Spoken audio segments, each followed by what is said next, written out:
It's coming back to me. So I left, and pretty uneventful. You kind of go through and you're getting whacked in the face by a bunch of brush right off the first bet when you're going parallel in the road. There's this trail that you parallel the road coming into Central or going out. I don't even know. I've never driven there. I've only gotten there by dog team. So there's this road there, and there's this trail that kind of parallels it. And for a lot of it, you're just getting smacked in the face because it's overgrown brush. Stay. You're a good girl. Just overgrown brush. And it's going through that for like that first 9 miles. And you come out, and it's this huge like lake for a while. And then you finally kind of come out and get onto Birch Creek. And Birch Creek is something I was just kind of dreading for this race going into it. After doing it last year, just because it's so long and so monotonous and it's so cold. It's always the coldest point on this race for the 300.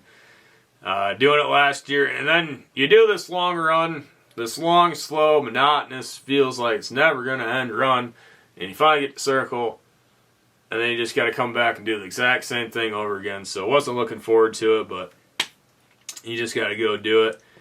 So once we got actually onto the creek, I was really starting to get tired. I don't know what time we left, but it was in the middle of the night. I think I left like around midnight, or I don't know what time we left, but it was in the middle of the night.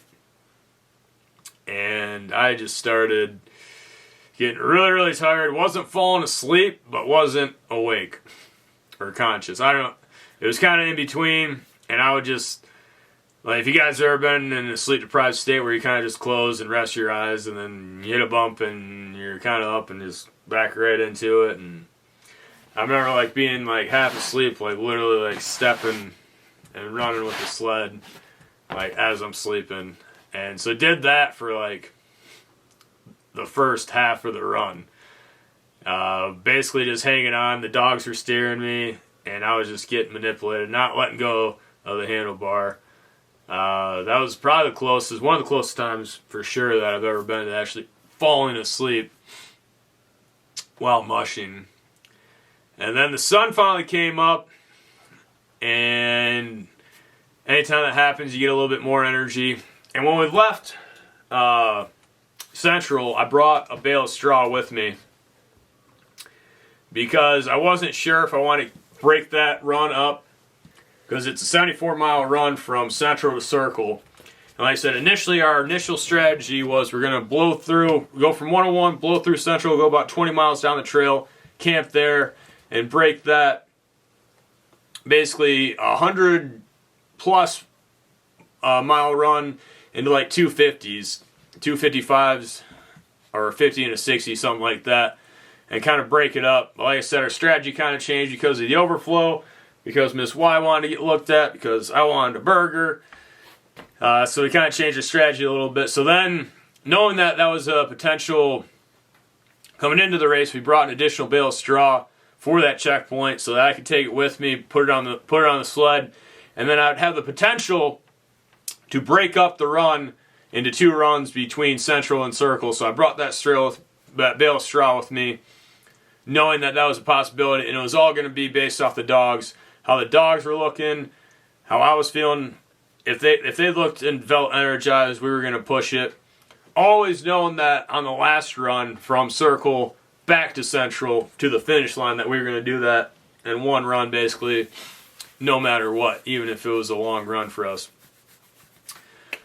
Because then it's the end of the race and you have as much rest as possible on the back end. So we had that bale of straw with us, and I forgot to mention, before we even hit Birch Creek, shortly out there, maybe 10, 15, 20 miles at the most, stopped and snacked the dogs, and that's when Rowan passed us, and he's seen the bale of straw, which kind of worked in our favor because competitively he sees that bale of straw, and he knew that he was going to push that in one run regardless. But he thinks that passing us, he's got passing us alone, he's got a 4-hour head start on us because he knows that we're going to be camping out on the trail. So that kind of worked in our favor without even trying to. So something we can kind of take with us going forward, maybe. But anyway, so the dogs end up looking good. Like I said, once the sun came up, now we're more than halfway into this run, and it felt like a long run. That was the coldest I felt during the entire race because now, like I said, I'm wet, I'm tired. The whole time I'm doing this, even though like I'm kind of half asleep, just trying to keep the blood flow going. And then I had to stop and actually put my parka on. That was the only time during the race I actually wore my parka. We have a few different coats that I put on. I try to do everything in layers. And going forward, I want to get a different parka because this one's a pullover. I want one that's a zip up because of the different conditions that we can go through during a typical training run or race. With this type of parka, while it's extremely warm, you can only unzip to there. So if you get into a thing where you're going uphill all of a sudden or weather suddenly changes, it's hard to take this on and off completely, but if I had a zipper, I could take it on and off completely or just open it up to kind of let some more airflow in. So this is my like, oh shit parka if it's really, really cold. And I had to put that on the way out on Birch Creek. So pretty sure I came into Circle with that on. I don't even remember. Yeah, so it got pretty cold. And then before we passed the bridge, we hit Brent head on because he was already coming back, just about to finish. So said, hey to him, like good shit, because he was way ahead of everybody, like he always is. But then after that, we're kind of looking for second place. I knew it wasn't going to be for quite a bit. And then was getting to the point where I was actually kind of contemplating whether or not I wanted to stop the dogs and rest them because they were kind of starting to feel it. And then saw second place. This was hours after Brent passed, so I know I'm skipping over a lot here. I don't want to make it sound like second was in contention of passing or being even close to Brent in this race because he wasn't. But Eddie asked him how far Circle was because it felt like that we were just doing this forever and was either ready to rest him or just push it. And he said, oh, man, I don't know, like 20 miles? And I was like, all right, man, thanks. And then just instantly unstrapped the straw, tossed it, and then we just pushed. And kept on going. And then I was like, oh, man, this is a long 20 miles. But even 20 miles, so at that point in the race, we were probably going about 7 miles an hour. So that's still like a 2.5, almost 3 hour run. So that's still a long way and a long time. Especially, like I said, as this progresses and in these long runs, once you're really, really cold, really, really tired, mentally, physically, emotionally exhausted, it just feels like an eternity. As Bear's eating some kibble. So I don't know if you guys can hear that, but it adds to it. Like I said, we're mushers, so we got dogs in here. But anyway, so I passed him, and he said like 20 miles.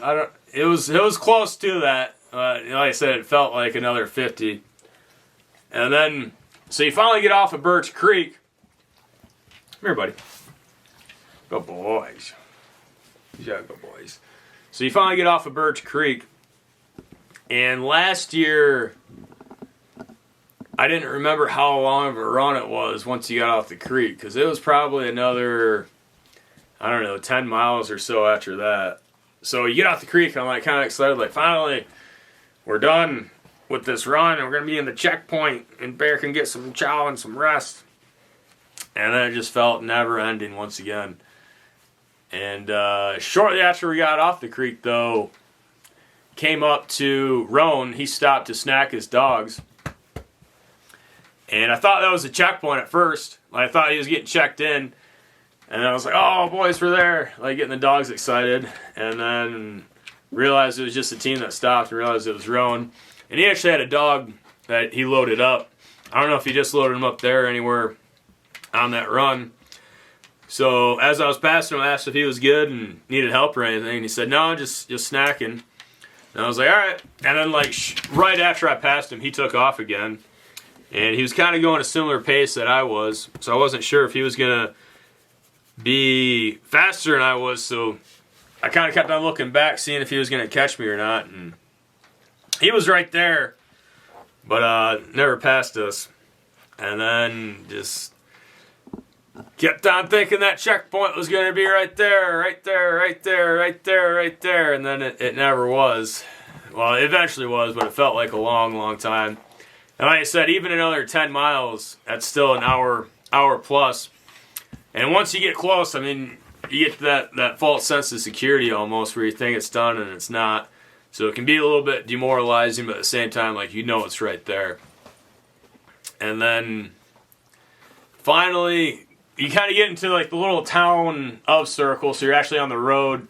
And we did this first turn, and it was like, I believe it was a haw, and then a G like right after that on these roads, which haw is left and G is right. And as we did that haw and then that G, this small little dog came out and started chasing us. And the people were yelling at it. And for a second, I thought they were yelling at me. And I wasn't sure if we just blew past the checkpoint. But I knew we were following the markers, so I knew we were good. And at that point, I've had, in training and everything, I've had similar circumstances where a loose dog will chase the team. And your best bet at that point is just keep on going. If you stop, then they're going to stop too and everything. So you just keep on going, and then they eventually know they're gone too far from their owners and turn around. And that's what happened. And like right after that, came to the checkpoint, and went back to right before we came into that checkpoint. Josie, we just passed Josie in third, so we actually came to the checkpoint, and we were the only teams there, which I wasn't expecting because we came in fourth, and the other three were already on the trail. Brent had already finished by the time we got into Circle for sure. He probably finished before we even passed Eddie head on. And then, so like right before we got in, we passed Josie, who was in third. So we came to the checkpoint. We were the only ones there, which was weird. Yeah, it was just weird. But anyway, and then kind of got to the checkpoint, lined them out, fed them, yada yada, did the checkpoint routine. And then went inside to the little firehouse there and ate some food, scarfed down some food, because the way we cook our food, or the way I cook my food at least, for the dog food, is you get the cooker going, it takes a minute to turn water into boiling water, you pour that into the cooler that has the meat, the fat, the supplements, and then you kind of stir that, let all the fat kind of melt and dissolve, and then I'll pour my kibble in that, and I kind of let the kibble sit for like 10-15 minutes to absorb some of that water, so that as the dogs are eating, they get a lot more hydrated than they would without that water in there. So as I was letting that kibble soak, I gave myself 15 minutes, went inside and scarfed down like 2 or 3 bowls of food in like 5 minutes because I was starving. And then went outside, fed the dogs, came back inside, kind of let my gear hang a little bit. They actually had a huge blower or heater to dry our gear in there. And this whole process, I mean, I'm kind of blowing through it, but it's a long process, especially when you're tired and you're wearing all this gear. And it's time consuming. Just getting the cooker filled with water, lit, and turned to boiling water, it's like an hour process sometimes. So by the time our cooker was going, we're just about to feed out, there was 3 or 4 or 5 other teams that came in. So they were really, really close. Like I said, Roan was like right behind us coming in. And then Jason, Deke,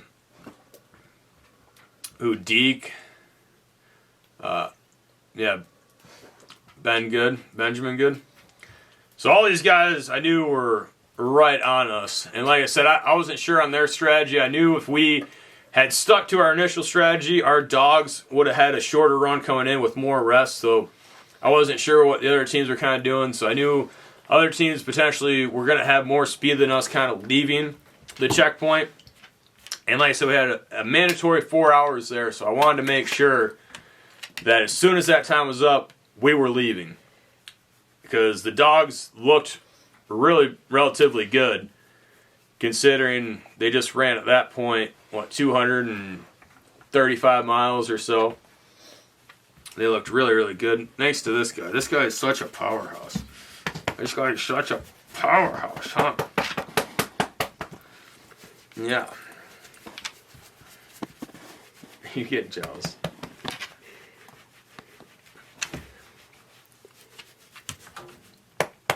So I wanted to leave as soon as that 4 hours was up. So like I said, did my checkpoint routine, came in 8. I actually went in there and they had cots in there for us.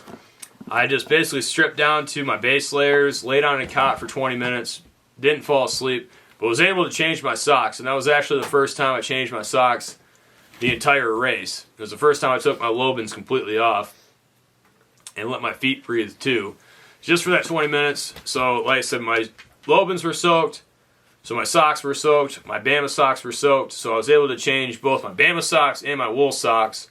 And the Bama socks, for those of you who don't know, is basically another sock kind of made out of wool. I actually got one hanging right here from our last training run, as I just broke a clothesline.